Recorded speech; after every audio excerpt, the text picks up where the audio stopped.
अरे आप ये बताइए कि इन 12 सालों में आपने क्या किया। छोड़ दीजिए, आप 2025 से 2026 का ही आप बता दीजिए कि इस एक साल में कितना बदला है भारत। क्योंकि 25 में आपने 103 मिनट का भाषण दिया था और अब आपने अपने सबसे छोटे भाषण जो है वो आपने दिया है। साफ तौर पर लग रहा है एक उबाऊ थकाऊ भाषण जो है वो नरेंद्र मोदी यहाँ पर देते हुए नजर आए। नरेंद्र मोदी ने दिमागी नक्सल जैसे शब्द का इस्तेमाल किया है। उनके भाषण से हिंदू मुसलमान गायब था, उनके भाषण से घुसपैठिए जैसे शब्द गायब थे जो आपने पिछले उनके भाषण में देखे। लेकिन वो नया वर्ड उन्होंने इजाद किया है अर्बन नक्सल से, अब उन्होंने दिमागी नक्सल जैसा शब्द इस्तेमाल किया है। युवाओं के लिए वो किसी तरह का कोई रोड मैप तो तैयार नहीं कर पाए कि जिस तरह से जेन जी जेन अल्फा सड़कों पर है, सरकार से लगातार वो सवाल पूछ रहा है, लाठियां डंडे खा रहा है, उसके लिए वो माफी ही मांग लेते। उसके लिए वो लाल किले की प्राचीर से कह देते कि गलती हो गई, माफी मांग लेते उन छात्रों से। लेकिन मोदी जी तो मोदी जी ही ठहरे ना, वो अपने अहंकार से और अपने आप से वो आगे निकल ही नहीं सकते हैं। और देखिए, जब जहाज डूब रहा होता है ना तो लोग छोड़ छोड़कर भागने लगते हैं।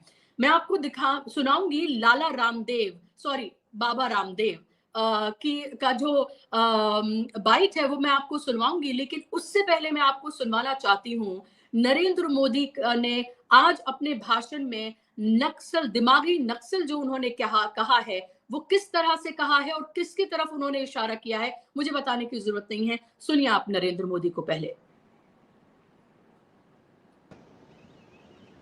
वर्षों तक देश की सत्ता में माओवादी सोच के लोग गलियारों में अपनी जगह बना करके बैठे थे। सरकारी कमेटियों में सलाहकार के रूप में भी ये माओवादी सोच ने नीतियों को प्रभावित किया था। मेरे प्यारे देशवासियों, जंगलों में हमें हथियारी नक्सलों का खात्मा बुलाने में, उस संकट से देश को मुक्त कराने में सफलता मिली है। लेकिन हथियारी नक्सल तो गए, लेकिन दिमागी नक्सल, ये दिमागी नक्सल मौके की तलाश में है, हिंसा अराजकता के वो रास्ते खोज रहे हैं, समाज को गलत राह पर घसीटने के लिए भांति भांति के दांव कर रहे हैं। इन दिमागी नक्सलियों को पहचानना होगा, इन दिमागी नक्सलियों को आइसोलेट करना होगा और राष्ट्र को विकसित राष्ट्र बनाने की मुख्य धारा की ओर देश की युवा पीढ़ी को जोड़ना होगा। मेरे प्यारे देशवासियों, तो आपने यहाँ पर नरेंद्र मोदी को आपने यहाँ पर सुना और आपने देखा कि किस तरह से वो कह रहे हैं कि इनके चंगुल से इनको जो है वो निकालना होगा। दिमागी नक्सल, नया नया शब्द वो गढ़ते हैं, दिमागी नक्सल। वो मैं अभी जब मैं अपने एक्सपर्ट से बात करूंगी तो हम बात करेंगे इसके बारे में। लेकिन उससे पहले मैं आपको सुनवाना चाहूंगी कि बाबा रामदेव ने क्या कुछ कहा है और जब जहाज डूब रहा होता है लोग कैसे छोड़कर भागने लगते हैं, उसकी एक बानगी बस मैं आपको दिखाना चाहती हूँ। सुनिए आप बाबा रामदेव को भी।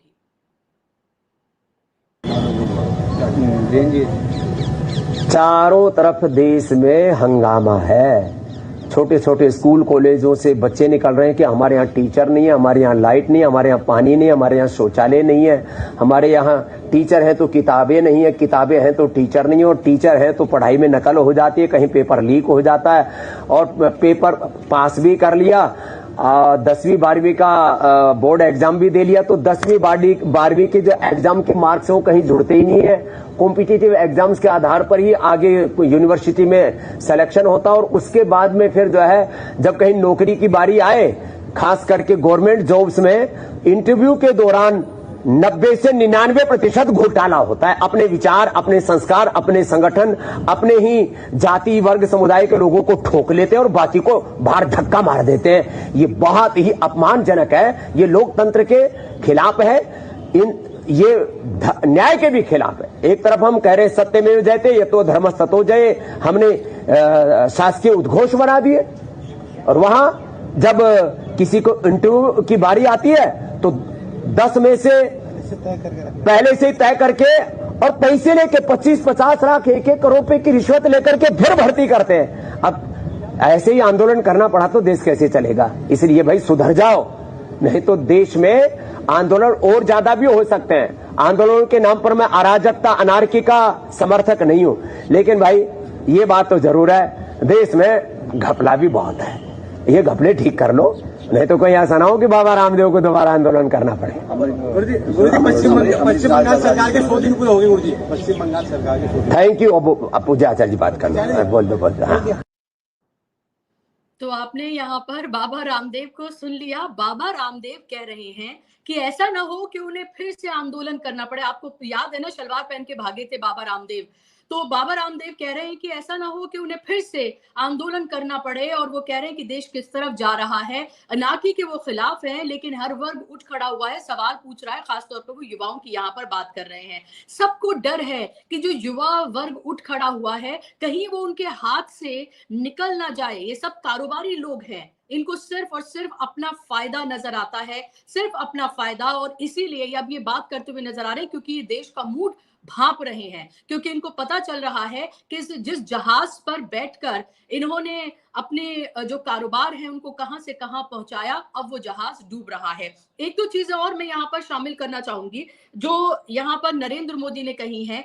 नरेंद्र मोदी ने कहा है कि कोचिंग कक्षाएं जो हैं वो गरीब और मध्य वर्ग के लिए बोझ हैं, और उन्होंने कहा कि उनकी सरकार विभिन्न परीक्षाओं के लिए निःशुल्क ऑनलाइन कोचिंग उपलब्ध कराएगी। अब तक क्यों नहीं कराई आपने?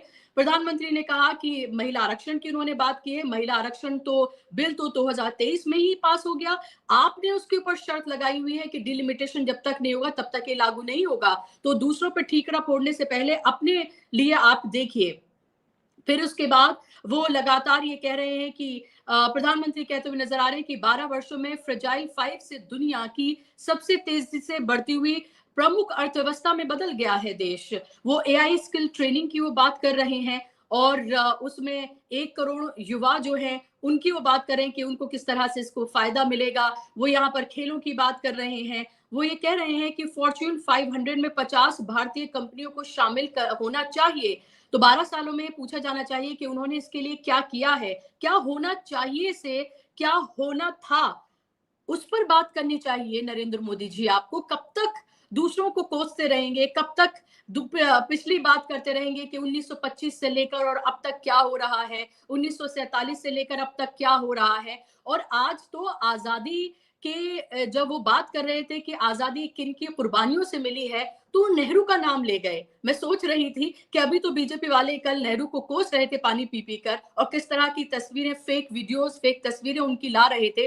और अब नरेंद्र मोदी जब आजादी के कंट्रीब्यूशन की बात कर रहे हैं तो उसमें नेहरू का नाम लेना नहीं भूल रहे हैं। मेरे साथ जुड़ गए हैं विवेक श्रीवास्तव जी, पॉलिटिकल एनालिस्ट हैं वो, इसके अलावा लेफ्ट पार्टी के वो लीडर हैं, बेबाकी से अपनी बातों को वो रखते हैं। विवेक जी, बहुत स्वागत आपका कार्यक्रम में, और आपको भी आजादी बहुत मुबारक। अनम्यूट कर लीजिए, अनम्यूट कर लीजिए। Thank you so much Bushra, आपने इनवाइट किया मुझे अपने एस्टीम्ड शो में, और सभी लोग, सभी दर्शकों को, नागरिकों को जो हमारा शो देख रहे हैं यहाँ पे बुशरा खानम का, उन सबको स्वतंत्रता दिवस की बहुत बहुत शुभकामनाएं। शो देखते रहिए, अपने विचार शेयर करते रहिए, so that we keep on improving with time. Bushra, आज जो स्पीच हमने प्राइम मिनिस्टर की सुनी, आपने बड़ा अच्छा विश्लेषण किया। अभी मैं आपको भी सुन रहा था, मैंने प्राइम मिनिस्टर को भी सुना, और मेरे पास सुबह सुबह जो फोन आया वो डॉक्टर अरशद माजिद हैं। He was a PhD in mathematics in 1980। He was my teacher in school and we remained in touch. A progressive Muslim, जिन्होंने मुसलमानों के बीच में जाकर के हमेशा प्रोग्रेस की आवाज उठाई और कहा we need to be progressive. He was a very different man. But today उन्होंने कहा कि मैं बड़ा डिसअपॉइंट हो गया, मुझे नहीं लग रहा था कि कभी हिंदुस्तान इस कगार पे आएगा कि मुझको लगेगा कि कट्टरवादी मुसलमान जो हम लोगों के बीच में आकर के चीजें बोला करते थे, आज वो लोग अपने आप को सही साबित कर रहे हैं that the Hindus can not be having a bigger heart for us, you know, and he was very disappointed in the morning. He said फासीवाद पूरी तरीके से देश में आ चुका है, चाहे वो इलेक्शन कमीशन हो, आपके महकमे हो, डिपार्टमेंट्स हो, मिनिस्ट्रीज हो, even our legal system is totally becoming one-sided slowly. जिस तरीके से केसेस को हैंडल किया जा रहा है, जिस तरीके से आपने अभी नालसार जो इतना बड़ा लॉ कॉलेज है उसमें आपने कंट्रोवर्सी देखी, तो ही वाज अ डिसअपॉइंटेड मैन। और ये डिसअपॉइंटमेंट एक प्रोग्रेसिव एजुकेटेड मुस्लिम की थी, who was never a कट्टरवादी Muslim, who was always a secular, who loved the Hindus, who shared everything with them। तो ये डिसअपॉइंटमेंट थी और प्राइम मिनिस्टर डरे हुए हैं। आज की स्पीच का सबसे बड़ा हाईलाइट है कि मेरा प्राइम मिनिस्टर, मेरे देश का प्राइम मिनिस्टर डरा हुआ है। पिछली स्पीच जो उनकी लॉन्गेस्ट थी 103 मिनट की थी, आज की स्पीच 75 मिनट की थी, कट शॉर्ट की गई। पिछले 4 सालों की सबसे छोटी स्पीच थी। इस स्पीच के अंदर कोई भी चीज असर्टिवली वो नहीं बोल पाए। अब हिंदू मुसलमान बात से थोड़ा सा दूर जाने की कोशिश करी, क्योंकि प्राइम मिनिस्टर को लग रहा है साहब अब्दुल को तो बाद में देख लेंगे, अभी ये जो सिरदर्दी मेरे ऊपर ये जेन जी की आ गई है, जिसकी वजह से मैं पार्लियामेंट में भी नहीं जा पा रहा हूं, मैं एड्रेस भी नहीं कर पा रहा हूं, coach how to handle it out. Vande Mataram को जिसका एक बिल पास किया गया, जबरदस्ती हम लोगों को बोला गया साहब अगर कोई इंसल्ट करेगा तो उसके खिलाफ लीगल एक्शन होगा। किसी ने कभी इंसल्ट नहीं किया था वंदे मातरम का पिछले 70-75 साल में, सिर्फ यही कहा था साहब कि it is unacceptable to a few people. वो अपना पेट्रियटिज्म अलग तरीके से करेंगे, तो उसको रेड फोर्ट पे आज गाया गया। और जो राइट विंग ग्रुप है वो लोग बड़ा सेलिब्रेट कर रहे हैं इस चीज को। एक उनकी एक साइकोलॉजिकल विक्ट्री है कि देखो साहब, बहुत से लोग, बहुत से मुसलमान, बहुत से एथिस्ट जो सोचते थे ये एक हिंदूवादी नेशनल सॉन्ग है, उनको भी अब गाना पड़ेगा और दे बेटर डू इट। तो आई मीन ये सब चेंजेस इस देश के अंदर हो रहे हैं। आपने एक बड़ा इंपॉर्टेंट शब्द यूज किया था, दिमागी नक्सल। तो दिमागी नक्सल पे आने के पहले देखिए, Vande Mataram was one part, ये इन्होंने एक हाईलाइट किया। दूसरा दिमागी नक्सल, अब क्या है साहब, हिंदू मुसलमान से ये थोड़ा सा अब जो है इनको लग रहा है वो पार्ट हैंडल हो जाता है, छोटा मोटा शगुफा डाल दो, हिंदू देवी देवताओं का अपमान हो गया, अरे साहब कांवड़ यात्रा के अंदर हम देखिए साहब you need to be very pure regarding the food you are eating, ये सब चीजें हैं, ये अलग बात है। लेकिन अब जो नई चीज है कि साहब ये जो इंटेलिजेंट सेकुलर इंडियन है, खासकर जो युवा है, जो सोचता है, जो पढ़ता है, जो एनालाइज करता है, जो सुपरस्टिशन को क्वेश्चन करता है, जो हिंदू वर्सेस मुस्लिम के अंदर नहीं फंस रहा है, और जो 2029 के इलेक्शन के अंदर एक मेजर स्टेक होल्डर होगा, और वो मेरे खिलाफ हो चुका है, how to handle him out. तो अब उनको आइडेंटिफाई करके किस तरीके से हैंडल किया जाए साहब। तो दिमागी नक्सल, अर्बन नक्सल, इनको नक्सल का मतलब भी नहीं मालूम होगा, ये वहां से खड़े होकर के रेड फोर्ट से बोल रहे हैं, इन्होंने कभी नक्सलबाड़ी के बारे में पढ़ा भी नहीं होगा। They don't even know what is Naxalbari, what is Naxal, who is a Maoist, nothing. बस शब्दों को पकड़ लिया है साहब, और उन शब्दों के हिसाब से एक इमेज बना करके भाषण आप आकर के दे दीजिए। So anybody who doesn't listen to their ideology, जो संघ के हिसाब से 5-7 हजार साल पुरानी किसी संस्कृति को थी नहीं थी, उसको ला करके थोपने की बात नहीं करेगा, वो आदमी अर्बन नक्सल है। आप क्वेश्चन करेंगे रिलीजियस बिलीफ्स को, आप क्वेश्चन करेंगे आइडल वर्शिप को, आप क्वेश्चन करेंगे किसी धर्मगुरु को, आप क्वेश्चन करेंगे किसी रिलीजियस प्रैक्टिस को, तो आप दिमागी नक्सल हैं। अगर आप सरकार से सवाल पूछेंगे और आप जेनजी हैं और आप पूछेंगे वेयर इज माय एजुकेशन, तो कहा जाएगा जय श्री राम बोलिए आप पहले, एजुकेशन बाद की बात है। तो आप अर्बन नक्सल हैं, आप दिमागी नक्सल हैं। और ये इन्होंने बिल्कुल ठीक हिंट दिया, ये आने वाले समय में ये सरकार टारगेट करेगी हर इंटेलेक्चुअल को, आपके जैसे पत्रकारों को, स्टूडेंट्स को जो खुली सोच रखते हैं, who are trying to protest, talk sensibly, उनको किस तरह से कंट्रोल किया जाए, ये एक बहुत बड़ा चैलेंज आ गया है। अपोजिशन भी साथ खड़ा हुआ है, और बिना अपोजिशन के भी ऑर्गेनिक तरीके से युवा जो है इस सरकार के खिलाफ इकट्ठे हो रहे हैं। सब डरे हुए हैं, बाबा रामदेव भी डरे हुए हैं। जो बाइट आपने दिखाई तो वो उनमें कोई सुधार नहीं है, डर गए हैं कि अरे बाप रे, जब मोदी नहीं हैंडल कर पाया तो हम किस खेत की मूली है साहब। ऐसा ना हो सारा गुस्सा मेरी तरफ ही आ जाए कभी। जिस तरीके से अपना बिजनेस रन करते हैं, जिस तरीके के इनके प्रोडक्ट्स हैं, जिस तरीके के ऑब्जेक्शंस आ रहे हैं इस वक्त, he is also a scared man. तो आप वो भी साहब जेनजी के समर्थक बन गए, नौकरियां नहीं है और पढ़ाई नहीं है। आप सो रहे थे 12 साल तक, 2014 से लेकर के आज तक बाबा रामदेव चिर निद्रा में थे। इनको युद्ध की कोई समस्या नहीं दिखी, इनको कहीं नहीं दिखा कि नौकरियां हैं, धांधली है, करप्शन है, पढ़ाई महंगी है, इनको कभी नहीं दिखा। ये जब जंतर मंतर पे बच्चा उतरा और उठा करके इनसे इस्तीफा लिया गया जबरदस्ती, तब ये सो करके जगे। तो आज का दिन देखिए इस हिसाब से बड़ा महत्वपूर्ण है, और भी बहुत सारे पॉइंट्स थे जो प्राइम मिनिस्टर ने बोले। मैं इस पर आ रही हूँ विवेक जी। मैं एक सवाल आपसे लेना चाह रही थी। वही सवाल ये कि जब दिमागी नक्सल की बात प्रधानमंत्री करते हैं तो क्या एक गलती की थी सीजेआई ने कि उन्होंने कॉकरोचेस बोल दिया था? क्या ये दूसरी गलती है प्रधानमंत्री ने दिमागी नक्सल उनको बोल दिया? क्योंकि अगर आप प्रोटेस्ट देखें जंतर मंतर का, वो ऑर्गेनिक प्रोटेस्ट जो है वो लेड बाय यूथ था, और उसके अलावा वहां पर तमाम जेनजी जो है वो इकट्ठा हुआ था, लाखों जेनजी था जिसके ऊपर लाठियां और सब कुछ जो है वो चलाई गई, और पूरे देश भर से जंतर मंतर पर आया था। अब जेन अल्फा भी उठ खड़ा हुआ है, तो आप जेनजी को तो कह सकते हैं कि भाई दिमागी नक्सल जो है वो उनके दिमाग को ब्रेन वॉश कर रहे हैं। उन्होंने नाम नहीं लिया है, पर हम सब समझदार हैं वो किसकी तरफ इशारा कर रहे हैं। तो जेन अल्फा को वो क्या कहेंगे जो पूरे देश भर से उठ खड़े हुए हैं, यहां तक कि जो डेफ और म्यूट हैं वो तक भी अलग अलग स्कूलों में अपना प्रोटेस्ट करें अपने ही अंदाज में। तो किस किस के नाम रखेंगे नरेंद्र मोदी? किस किस के ऊपर सवाल उठाएंगे?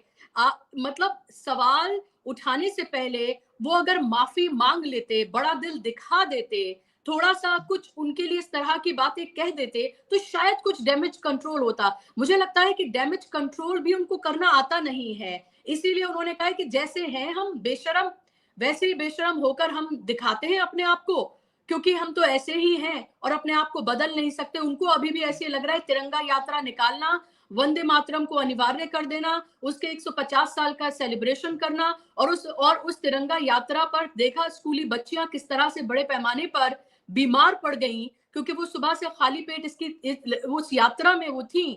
तो ये सब तो अब देश देख रहा है। लद गए हैं दिन, क्या आपको नहीं लग रहा है? सिंहासन डोल रहा है, क्या आपको नहीं लग रहा है? मुझे नहीं लगता ये सरकार चलेगी, और मुझे नहीं लगता है सरकार पूरा कार्यकाल पूरा करेगी। मुझे नहीं लगता 8 महीने से 12 महीने के अंदर अंदर मुझे लगता है कि prime minister will be going. I think जिस तरीके से इनकी अनपॉपुलैरिटी बढ़ रही है, जिस तरीके से इनको जनता की नब्ज समझ नहीं आ रही है और ये जबरदस्ती कर रहे हैं। आप एक बात को मानिए, doctor Manmohan Singh is even today a very respected prime minister. Congress की खास बात को आप समझिए, Congress was a democratic party. उसको लगा साहब हमने कुछ किया है और लोग चाह रहे हैं बदलाव, वो उस बदलाव को फैसिलिटेट करती थी कि let other people come, let them run the show. Mrs Gandhi did it so many times. एक बड़ा दिल था कांग्रेस का, और डेमोक्रेसी इनका है साहब, हम आ गए हैं तो अब आ गए हैं, अब फेविकॉल लगा करके हम बैठ गए हैं, अब हम नहीं हटने वाले। प्रजातंत्र हो प्रजातंत्र ना हो, पॉपुलैरिटी हो पॉपुलैरिटी ना हो, so they are trying to stick to the seat, and I don't think the government will continue for long. ये इनको हटना पड़ेगा बिना एडिटिंग। ये अपने आप इस्तीफा दे करके आप देखेंगी, हम किसी वायलेंस को यहां एंडोर्स नहीं कर रहे हैं चैनल पे, हम किसी अभी तरीके से नहीं कह रहे हैं किसी आर्म क्राइसिस को, डेमोक्रेटिक हैं हम लोग, लेकिन आप अनपॉपुलर हैं। अनपॉपुलैरिटी में जनता के सामने ये झुकेंगे प्राइम मिनिस्टर, और आप देखिएगा ये जाएंगे, he will be resigning, he has to resign. जिस तरीके से चीजों को मिसमैनेज कर रहे हैं, पार्लियामेंट में आपकी हिम्मत नहीं है आप आकर के बोल पाए। Amit Shah was absent for 20 days. By chance Jharkhand हो गया तो उनको लगा आकर के मैं कुछ पार्लियामेंट में गोलमोल कर दूंगा, झारखंड को बोलूंगा तो उससे जंतर मंतर दब जाएगा। So and very intelligently Rahul Gandhi, the Congress party and India alliance did not allow it. Is no nothing doing. आप स्टेटमेंट पहले दीजिए, आप पहले बताइए अब आपका स्टैंड क्या है। दिल्ली पुलिस को आपने ऑर्डर किया था, हाँ या ना? अगर आपने किया था इस्तीफा आप दीजिए, अगर ना तो let the police commissioner resign. आप एक्ट करिए। आप सो नहीं सकते 20 दिन, आप घर पे बैठे थे, आपकी तबीयत खराब थी, आप इन्फॉर्म करते। You could also have made a reel. आप भी प्राइम मिनिस्टर की तरह रात को एक रील आप बना सकते थे, and you could have done it. So this government is now scared, this government is on back foot. इस सरकार को ये अनपॉपुलर है। बाबा रामदेव जैसे इनके कट्टर हिंदूवादी समर्थक भी डरे हुए हैं। उनको लग रहा है भाई साहब किसी तरीके से अपने को न्यूट्रल दिखा दो, वरना अगला नंबर हमारा है। जो उद्योग खड़ा किया है, जो पैसे बनाए हैं, वो भी हाथ से जाएंगे। कहीं जेंजी भड़क गया, और गलत काम ये सारे करते हैं, चाहे इकोनॉमिकली हो या otherwise. Everybody is scared, all of them are scared, they don't know what to do. इनको नहीं लगा था ये दिन आएगा कभी कि जनता सड़क पे उतरेगी, मार खाने के लिए तैयार, मरने के लिए तैयार, और वो कहेगी इस्तीफा दो वरना we are willing to give our lives. They never thought India will come to this. It is unfortunate but India has come to this. और गोलमोल तरीके की इनकी बातें थी, वो सारी स्कीमें उल्टी सीधी सही गलत इन्होंने आज वेस्ट एशियन क्राइसिस का इन्होंने मेंशन किया प्राइम मिनिस्टर ने साहब। इन्होंने कहा साहब बड़ी हर चीज में अपोजिशन को टारगेट करना। इन्होंने कहा साहब बड़ी फियर मॉन्गरिंग थी, सिलेंडर होगा नहीं होगा, देखिए हमने कितने अच्छे तरीके से उसको हैंडल किया। अरे आप सरवाइव कर गए। ऑपोजिशन और लोग और इस देश का इतिहास जो उसने अच्छे काम करे हैं इन मुल्कों के साथ, तो आप बच गए। आपने तो देश को भाग्यवादी होकर के छोड़ दिया था उसके हाल पे। It is by chance that we have survived, it is not because of you, it is despite you, it is not because of you. आपकी वजह से नहीं, बावजूद आपके ये देश बचा, बावजूद आपके और आपकी जो आप लोगों ने करा सिलेंडर क्राइसिस, तो ये उसका बड़ा क्रेडिट ले रहे हैं। दूसरा बड़ा हल्ला मचाया गया साहब आसाम में, हम लोगों ने बड़ा मचाया कि साहब आप कहते थे कि जब आप इलेक्शन के उसमें आए थे कि फ्लड्स जो हैं, जो बाढ़ है, जो लैंडस्लाइड्स हैं, मैं उनको हैंडल करूंगा और इतने करोड़ रुपए और कांग्रेस की सरकार and so on and so forth. Today Assam is the worst hit and when we question in front of the media what have you done, and prime minister आप खुद आए थे वहां पे और आपने कहा था कि आगे से बाढ़ हैंडल हो जाएगा। आपने बड़े सारे पैसे दिए, कहां गए वो पैसे, नोबडी नोज। तो बार बार असर्ट कर रहे हैं नहीं साहब मैं फ्लड्स के लिए, लैंडस्लाइड्स के लिए मैं ये करूंगा। I mean he is saying it from the, आप क्या करेंगे? आप सिर्फ लाल किले के प्राचीर से खड़े होकर के बोलने से इट डजंट वर्क आउट ना, इट डजंट वर्क आउट कि आपने बोल दिया साहब तो फ्लड्स हैंडल हो गए। देख रहे हैं 2047 की बात, 2030 की बात, इस तरह की बातें की जा रही है। मतलब 12 साल से आप प्रधानमंत्री हैं, कब तक आप हसीन सपने हमें दिखाते रहेंगे? सपना वर्ड उनकी सारी स्पीचेस अगर आप उठा के देखेंगे तो सपना वर्ड है, क्योंकि वो पूरे देश को सपने ही तो बेचते हैं, हसीन ख्वाब दिखाते रहते हैं। और वो हसीन अब डरावने हो गए हैं, वो हसीन ख्वाब अब डरावने ख्वाब में बदल गए हैं, ये साफ तौर पर दिख रहा है। और इसीलिए लोग कह रहे हैं कि भाई आप डराना बंद करिए, अपना झोला उठाइए और आप निकलिए। और इसका इंडिकेशन क्या आपको लग रहा है कि बाबा रामदेव ने दे दिया है? क्योंकि बाबा रामदेव ने ये कहा कि उन्होंने कहा कि ऐसा ना हो मुझे फिर से आंदोलन करना पड़े। हालांकि वो क्या, कौन होते हैं, क्या वो आंदोलन करेंगे, कौन उनको सुन रहा है, उनको भी ये पता है कि उनकी भी क्रेडिबिलिटी जीरो हुई हुई है। उनको भी पता है कैसे उनके सारे प्रोडक्ट जो है लिबर्टी में फेल होते हुए नजर आ रहे हैं। उनको भी पता है कि हिंदुत्व के उस पर चढ़कर वो किस तरह से उन्होंने ये तमाम चीजें जो की थी वो अब सब जो है उनके सामने धराशायी हो रही है। लेकिन ये भी इसमें बात है कि उन्होंने पैसा जिस तरह से कमाया है उसको भी इनकार नहीं किया जा सकता। लेकिन अब उनको लग रहा है कि हालात बदल रहे हैं, ये हालात किसी और तरफ जा रहे हैं, तो जल्दी से पाला बदल लो। देखिए ये चीज तो शुरू हो गई थी जंतर मंतर के बाद। इसका पहला इंडिकेशन था जब राष्ट्रीय स्वयंसेवक संघ उसने सरकार से दूरी बनाई और नीता अंबानी कल्चरल सेंटर में आकर के मोहन भागवत जी ने एक स्पीच दी जो बीजेपी के एथॉस के खिलाफ थी। और वो एक इंडिकेशन, एक मैसेज था, भैया हम अलग हैं, हमें कुछ मत कहो, हमारी दुकान चलने दो, हम तुम्हारी सुन लेंगे, हम अपने आप को मॉडिफाई कर लेंगे।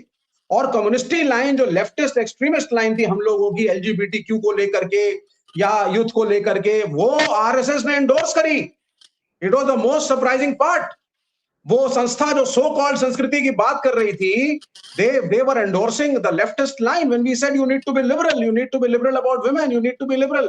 उन्होंने ये भी लाइन ली कि साहब जो स्टूडेंट्स थे जो एजिटेशन कर रहे थे वो हमारे बच्चे, हमारे स्टूडेंट, बार बार कहा, ये सब डरे हुए हैं। इन्होंने कहा बाहर में जाए Modi, we are not really bothered, हम आरएसएस हैं, आप कृपा करके हमसे दुश्मनी मत करिए, हम आपकी सोच को मानते हैं। ये पहला इंडिकेशन। एक इंडिकेशन आपने बाबा रामदेव का दिया। जितने धर्मगुरु हैं इस वक्त वो सब 50-50 गेम खेल रहे हैं।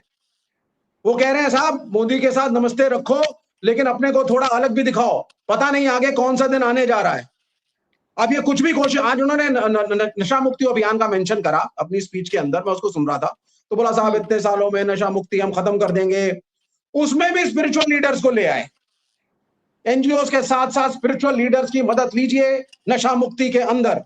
जो अडानी साहब के पोर्ट पे जो करोड़ों की ड्रग्स उतरी थी, जो गायब हो गया, पता नहीं चला कौन दोषी था कौन नहीं था। पोर्ट को, अडानी साहब को, किसी को भी क्या कोई जिम्मेदारी किसी ने ली या नहीं ली, उसका आउटकम क्या है? Even if he is innocent, at least let the people know he is innocent. कुछ नहीं साहब, ड्रग्स आपके देश में बह रहे हैं, जगह जगह पे बच्चे उसके गिरफ्त में आ रहे हैं। Punjab is worst hit, it is a border state. आप 12 साल से हैं, यू हैव फेल्ड। और आप जो है आकर के लाल किले पे नशा मुक्ति अभियान के अंदर सो on and so fourth, I mean all this is nonsense, just words. सिर्फ शब्दों का ये मुल्क रह चुका है। सिर्फ शब्दों का, बड़े बड़े शब्द। अगर आप सरकार को चैलेंज, अभी एक ही एजेंडा है इनका साहब, हम बड़े महान हैं। देश महान नहीं रहा क्योंकि यहाँ पे मुसलमान हैं। मुसलमान को टारगेट करो, तुमसे अच्छा हिंदू कोई नहीं। मुसलमान को टारगेट करो, तुमसे बड़ा पेट्रियट कोई नहीं। Now this will not sell. People have woken up, people have woken up. वो आपकी बेवकूफी, सच्चाइयां, हेट्रेड, फांसीवादी सोच को समझ चुके हैं। प्राइम मिनिस्टर, आपको जाना पड़ेगा। आप खुशी से जाइए, इट इज बेटर। और the people will make conditions. लोग बैठेंगे अनशन पे देश भर में, गांधी के रास्ते पे, और बोलेंगे the prime minister should go. वो दिन आने जा रहा है। और ये स्पीच और ये जो आपने कट शॉर्ट करी है और आपके पास बोलने के लिए कुछ नहीं था। आत्मनिर्भर भारत, वही पुरानी बातें, हम इंडस्ट्रीज में ये करेंगे। एक एक देश जो 100% एफडीआई में विश्वास रखता है, मजबूरन डॉक्टर मनमोहन सिंह को प्राइवेटाइजेशन करना था, कर्ज हमारे ऊपर था, लेकिन doctor Manmohan Singh took care कि 49% के ऊपर स्टेक किसी भी इंडस्ट्री में, किसी भी फील्ड में फॉरेन प्लेयर को नहीं दूंगा मैं। मेरा बिजनेसमैन, मेरा बनिया, मेरे देश का आदमी पहले है, 51% होगा उसके पास। और यहां पे आकर के आप कह रहे हैं मेक इन इंडिया, जमीन ले लो, लेबर लॉस खत्म, जिसको मर्जी हायर करो, एक्सप्लॉइट करो, दैट्स इट। और फिर आप कहते हैं साहब आत्मनिर्भर भारत, हमारा देश खुद मैन्युफैक्चर करेगा। नेहरूवियन इकोनॉमिक्स का एबीसी इस प्राइम मिनिस्टर को नहीं पता है। You just see the speech, it's only words, nothing concrete, no speech. When you speak, और 12 साल का तुम्हारा अगर एक टाइम टेबल पीछे तुम्हारे रहा है, तो तुम्हारे पास दिखाने के लिए, करने के लिए बहुत कुछ होता है। He has nothing to show. और सबसे खतरनाक बात, ये देश कर्ज में डूब चुका है। बुशरा, हम सब के ऊपर इतना कर्ज है, ये आदमी चला जाएगा, ये सरकार चली जाएगी। कल हम लोग आते हैं, इंडिया अलायंस आए, कोई और सरकार आए, पैसा वापस कैसे होगा? अमेरिकन प्रेशर में इंटरनेशनल मॉनेटरी फंड और वर्ल्ड बैंक क्या करेंगे इस मुल्क के साथ? पहले हम झेल चुके हैं चंद्रशेखर के टाइम में, पहले हम झेल चुके हैं जब डॉक्टर मनमोहन सिंह को लाया गया था, किसी तरीके से हम बचे थे। आगे कौन बचाएगा? Really nobody knows.